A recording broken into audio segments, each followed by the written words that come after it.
महाराष्ट्र की राजनीति में एक बार फिर बड़े उलटफेर की संकेत मिल रही हैं। शिवसेना यूबीटी के सांसद संजय राउत के दावे ने राज्य का सियासी पारा 7वें आसमान पर पहुंचा दिया है। राउत का कहना है कि डिप्टी सीएम अजीत पवार जल्द ही महायुति का साथ छोड़कर वापस महाविकास आघाड़ी में शामिल हो सकते हैं। उन्होंने कहा कि मुझे लगता है कि शरद पवार अजीत पवार के साथ महाविकास आघाड़ी में शामिल होंगे, क्योंकि शरद पवार हमारे साथ है, उनकी पार्टी महाविकास आघाड़ी में है, अजीत पवार महायुति में है, फिर भी उन्होंने महाविकास आघाड़ी का साथ दिया है। ऐसे में उनके खिलाफ महायुति में कार्रवाई की जाएगी। मुझे पूरा यकीन है कि भविष्य में शरद पवार और अजीत पवार महाविकास आघाड़ी में एक साथ नजर आएंगे। जब संजय राउत से पूछा गया कि क्या अजीत पवार सरकार छोड़ेंगे, तो उन्होंने कहा कि उन्हें छोड़ना ही होगा। वे एक साथ दो नाव पर कैसे खड़े हो सकते हैं, उन्हें एक पक्ष तो चुनना ही होगा। संजय राउत के इस दावे के बाद महायुति खेमे में खलबली मच गई है। वहीं दूसरी तरफ बताया जा रहा है कि बीएमसी में मेयर पद का चुनाव फिलहाल टल गया है, यानी मुंबई को नया मेयर मिलने में अभी और वक्त लगेगा। पहले ये चुनाव 31 जनवरी को होना था, लेकिन अब इसके फरवरी के पहले हफ्ते में होने की संभावना है। बताया जा रहा है कि बीजेपी और एकनाथ शिंदे की शिवसेना ने अब तक अपने पार्षदों के ग्रुप का रजिस्ट्रेशन नहीं कराया है। वहीं 89 पार्षदों वाली बीजेपी 27 जनवरी के बाद रजिस्ट्रेशन की प्रक्रिया शुरू करेगी और अभी भी ये साफ नहीं है कि बीजेपी और शिंदे गुट संयुक्त रूप से गुट बनाएंगे या अलग अलग। जैसा आप जानते हैं कि लॉटरी प्रक्रिया से ये तय हो चुका है कि इस बार मुंबई की कमान एक महिला मेयर के हाथ में होगी, जो सामान्य वर्ग से चुनी जाएगी। हालांकि उद्धव ठाकरे की शिवसेना और राज ठाकरे की मनसे ने अपने पार्षदों का रजिस्ट्रेशन करा लिया है, लेकिन तकनीकी प्रमाण पत्र जमा होना बाकी है। यानी देखा जाए तो निकाय चुनाव के नतीजों के बाद संजय राउत के दावों और मेयर चुनाव में हो रही देरी ने महाराष्ट्र की राजनीति को दिलचस्प मोड़ पर लाकर खड़ा कर दिया है। अब इन दोनों ही मामलों में आगे क्या कुछ होता है, ये देखना होगा। शंकराचार्य स्वामी अविमुक्तेश्वरानंद सरस्वती के अपमान का मामला अब पूरे देश में बीजेपी की परेशानी का कारण बन गया है। धार्मिक भावनाओं और सनातन परंपराओं के अपमान के मुद्दे पर बीजेपी बुरी तरह से फंस गई है। राजस्थान, गुजरात, मध्य प्रदेश, उत्तर प्रदेश समेत तमाम राज्यों का संत समाज शंकराचार्य के साथ खुलकर आ गया है। राजस्थान में संत समाज की तरफ से 27 जनवरी को योगी सरकार के खिलाफ प्रदर्शन का ऐलान किया गया है। शंकराचार्य अविमुक्तेश्वरानंद के अलावा तीनों पीठों के शंकराचार्य ने भी सरकार पर तीखा हमला किया है। पूरी पीठ के शंकराचार्य निश्चलानंद सरस्वती ने कहा है कि मुसलमानों और अंग्रेजों के शासन काल में जो अत्याचार नहीं हुआ, वो इस शासन काल में हो रहा है। आतंकवादी को खड़ा करके बोला जा रहा है कि ये पुरी के शंकराचार्य हैं, दोष मेरा है, मेरी किसी के आगे घुटने टेकने की क्षमता नहीं है। इस बीच अविमुक्तेश्वरानंद सरस्वती का धरना 7वें दिन भी जारी रहा। वो त्रिवेणी मार्ग पर अपने शिविर के सामने फुटपाथ पर बैठे हैं, अधिकारियों से माफी मांगने की जिद पर अड़े हैं। शंकराचार्य का कहना है कि प्रशासन ने उनका अपमान किया है, मौनी अमावस्या के स्नान से रोका गया है, उनके साथ चल रहे साधु संतों और सेवादारों की पिटाई की गई है। जब तक सम्मान के साथ स्नान की इजाजत नहीं दी जाएगी, धरना जारी रहेगा। इस बीच शंकराचार्य अविमुक्तेश्वरानंद की जान संकट में बताई जा रही है। इसके बाद शिविर के आसपास सीसीटीवी कैमरे लगाए गए हैं। स्वामी अविमुक्तेश्वरानंद के राष्ट्रीय मीडिया प्रभारी शैलेंद्र योगीराज सरकार ने बताया, शिविर के चारों तरफ भेष बदलकर कुछ अराजक तत्व घूम रहे हैं। ये कभी भी कोई अप्रिय घटना या साजिश का अंजाम दे सकते हैं। प्रशासन की तरफ से भी रात में अंधेरे में आकर नोटिस चस्पा कर दिया जाता है। इसको देखते हुए शिविर के आसपास हाई रेजोल्यूशन 10 सीसीटीवी कैमरा लगाए गए हैं। कैमरे से सभी आने जाने वालों की निगरानी रखी जा रही है। निगरानी के लिए एक कंट्रोल रूम भी बनाया गया है। स्क्रीन पर शिविर और आसपास की सभी गतिविधियों पर पैनी नजर रखी जा रही है। योगीराज सरकार ने दावा किया है कि सादी वर्दी में प्रदेश और केंद्र की जांच एजेंसियों के लोग निगरानी कर रहे हैं। ऐसे में कौन आ जा रहा है, इस पर निगरानी रखना जरूरी हो गई है, क्योंकि प्रशासन कब क्या कर दे, क्या रखवा कर फंसाने का काम कर दे, ये पता नहीं। ये सुरक्षा व्यवस्था भक्तों द्वारा दी गई है। शंकराचार्य जी की सुरक्षा बहुत जरूरी है। इस बीच सियासी दल भी खुलकर अब शंकराचार्य के समर्थन में आ गए हैं। अखिलेश यादव तो शंकराचार्य के अपमान को पूरे सनातन समाज का अपमान बता रहे हैं।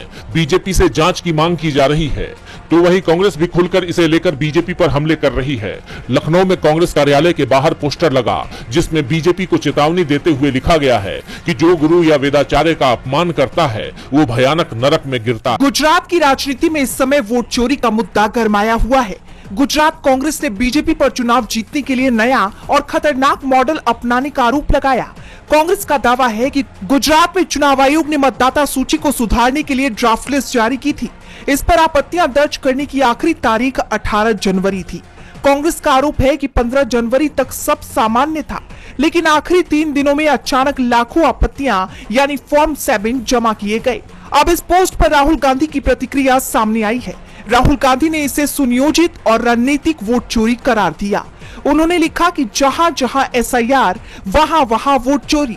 गुजरात में एसआईआर के नाम पर जो कुछ किया जा रहा है वो किसी भी तरह की प्रशासनिक प्रक्रिया नहीं है। ये सुनियोजित, संगठित और रणनीतिक वोट चोरी है। सबसे चौंकाने वाली और खतरनाक बात यह है कि एक ही नाम से हजारों हजार आपत्तियां दर्ज की गई। चुन चुनकर खास वर्गों और कांग्रेस समर्थक बूथों के वोट काटे गए।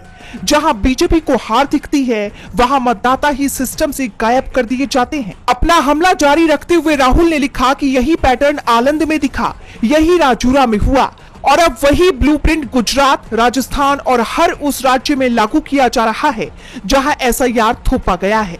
एसआईआर को एक व्यक्ति एक वोट के संवैधानिक अधिकार को खत्म करने के हथियार में बदल दिया गया है ताकि जनता नहीं, बीजेपी तय करे कि सत्ता में कौन रहेगा।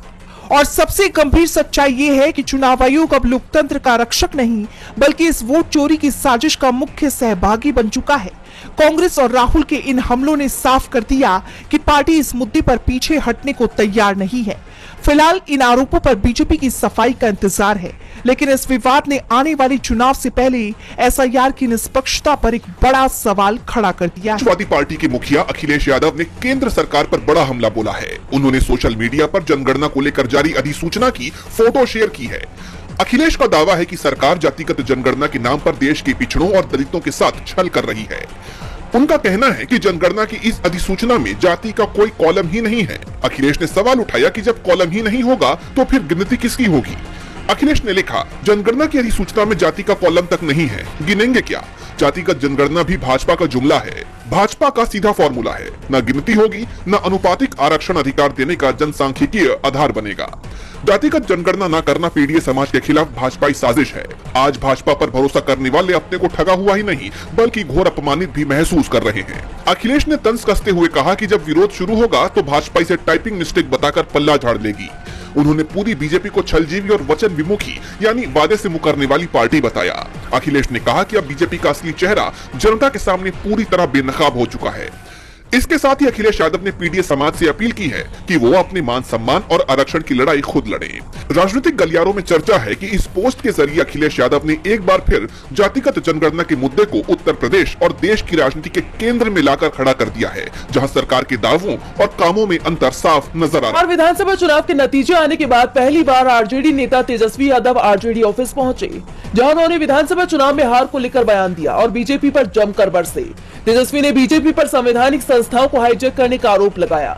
जैसा आप जानते हैं कि बिहार चुनाव के नतीजों के बाद से तेजस्वी ने चुप्पी साधी हुई थी, जिसको लेकर एनडीए ने कई सवाल खड़े किए। लेकिन अब तेजस्वी यादव ने बीजेपी पर जोरदार हमला बोला है। उन्होंने कहा कि मेरे रहने और न रहने से अगर किसी को इतनी तकलीफ है तो मुझे जेल में भेज दो। उन्होंने डबल इंजन सरकार पर निशाना साधते हुए कहा, अगर मेरे ना रहने में भी तुमको तकलीफ थी, रहने में भी तकलीफ है, चुप्पी साधे में तब भी तकलीफ है, बोलते हैं तब भी तकलीफ है। पूरा चुनाव हो गया, बिहार में जश्न नहीं मना, केवल भाजपा कार्यालय और जदयू कार्यालय में केवल मना, पूरे बिहार में नहीं बना। चर्चा चुनाव के बाद तेजस्वी की हारने की हो रही है, ना कि इनकी जीतने की हो रही है। तेजस्वी ने आगे कहा कि किसी को विश्वास नहीं था कि चुनाव का नतीजा क्या आएगा, लेकिन जिस दौर में हमारा देश है, सिर्फ बिहार की बात नहीं कर रहा हूँ, यहाँ जिन लोगों ने डेरा डाला हुआ था, पीएम मोदी गृह मंत्री हर हफ्ते आते थे, पूरा भारत सरकार मंत्रिमंडल, लग रहा था देश में कोई काम नहीं बचा, बस बिहार का चुनाव है। आज कहाँ है मोदी जी? आज क्या हालत है बिहार की? इसके साथ ही तेजस्वी ने सवाल पूछा कि शोषण के मामले में पीएम मोदी ने एक ट्वीट भी किया क्या? वो खामोश क्यों है? उन्होंने सरकार पर सत्ता का दुरुपयोग करने का आरोप लगाया और आपराधिक घटनाओं का जिक्र करते हुए कानून व्यवस्था पर भी सवाल खड़े किए। बता दें कि आरजेडी कार्यालय में कर्पूरी ठाकुर की जयंती समारोह का आयोजन किया गया, जिसमें तेजस्वी यादव भी शामिल हुए और बीजेपी की घेराबंदी की। कार्यकर्ताओं को संदेश दिया कि वो अन्याय के खिलाफ लड़ते रहेंगे और अभी तो लड़ाई की शुरुआत हुई है। इस बीच एक बड़ी खबर सामने आ रही है। 25 जनवरी को राष्ट्रीय कार्यकारिणी की बैठक बुलाई गई है। चर्चा है कि तेजस्वी यादव आरजेडी के कार्यकारी राष्ट्रीय अध्यक्ष बन सकते हैं।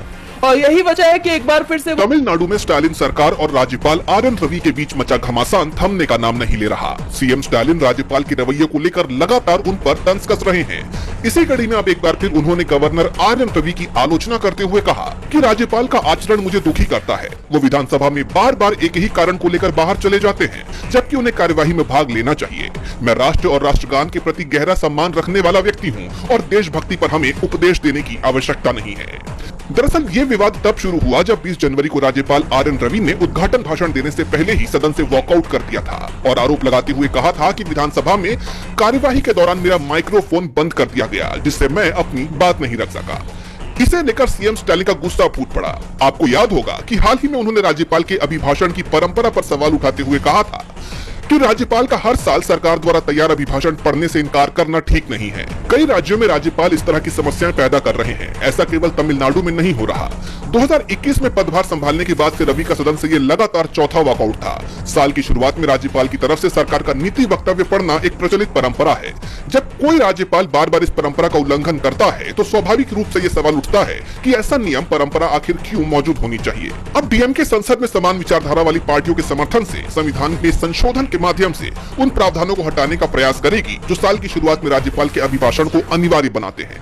अब देखना यह होगा कि स्टालिन सरकार और राज्यपाल आर.एन. रवि के बीच की ये तनातनी खत्म होती है या राज्यपाल के अभिभाषण की परंपरा हटाई जाती है। संबल हिंसा मामले में लगातार हो रहे जजों के तबादले को लेकर वकीलों में पहले से ही आक्रोश देखने को मिल रहा है और अब इस मामले पर विपक्ष के तेवर भी सख्त होते दिखाई दे रहे हैं, जिससे यूपी प्रशासन और सरकार घिरी हुई दिखाई दे रही है। इन सबके बीच सुप्रीम कोर्ट के पूर्व जज उज्जवल भुइया का बयान सामने आया है। अपने बयान में उन्होंने जजों के ट्रांसफर को बिल्कुल अनुचित करार दिया है। उन्होंने सवाल उठाया कि किसी जज को सिर्फ इसलिए एक हाई कोर्ट से दूसरे हाई कोर्ट क्यों भेजा जाए क्योंकि उसने सरकार के लिए असुविधाजनक फैसले सुनाए हों।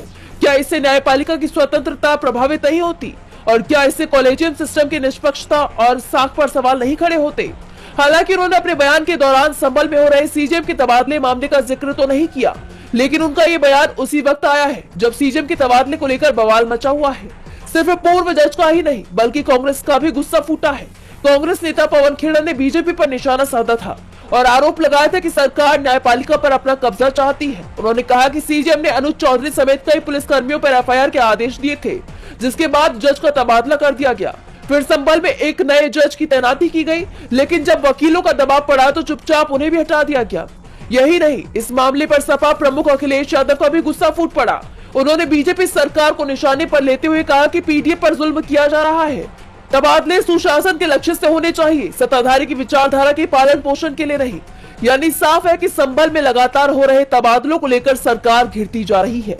बता दें कि संबल हिंसा मामले में सुनवाई के दौरान पुलिसकर्मियों पर आदेश देने वाले सीजेएम विभांशु का तबादला कर आदित्य सिंह को संबल में सीजेएम का कार्यभार सौंपा गया था, लेकिन उन्हें भी ट्रांसफर कर दिया गया और दीपक कुमार जायसवाल को सीजेएम नियुक्त किया गया है। लगातार हो रहे इन तबादलों पर वकीलों को गुस्सा तो पहले से ही देखने को मिल रहा था और अब विपक्ष और पूर्व जज के बयान से सरकार घिरती दिखाई दे रही है।